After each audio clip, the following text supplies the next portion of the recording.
ও আমার একটা হৃৎপিণ্ড, সেটাই আল্লাহ নিয়ে গেছে। পরশুদিন বলছে, বাবা আমার একটা বরখা কিনে দাও। আমার স্যান্ডেলটা দেখেন 3 বছর পুরাতন ছেঁড়া, কিন্তু আমি আমার স্যান্ডেলটা পাল্টাই না, সেলাই করে নেই, কিন্তু আমার বাচ্চাদেরকে আমি কষ্ট পেতে দেই না। শুধু একবার বলছে, বাবা লেচে খাবো। আমার মেয়ের মোবাইলে আমার না হলে 500 ছবি আছে। আমি এখনো সাহস পাইনি আমার মেয়ের একটা ছবি বের করে দেখতে। আমার সে সাহস নাই। আমি সে সাহস হারাই ফেলছি, কারণ ও আমার ছিল হৃৎপিণ্ড। ওর জীবনে এমন কোনো চাওয়া নাই যেটা আমি পূরণ করি নাই। পরশুদিন বলছে, বাবা আমার একটা বরখা কিনে দাও। আমার চাচতো ভাই বললো, ভাই ইসলামপুর থেকে 300-400 টাকা পাওয়া যায়।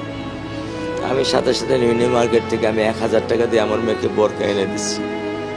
আমি দরিদ্র, ভাঙা বাসায় থাকি, কিন্তু আমার সন্তানদেরকে আমি কখনোই দারিদ্রতার স্বাদ পেতে দেইনি।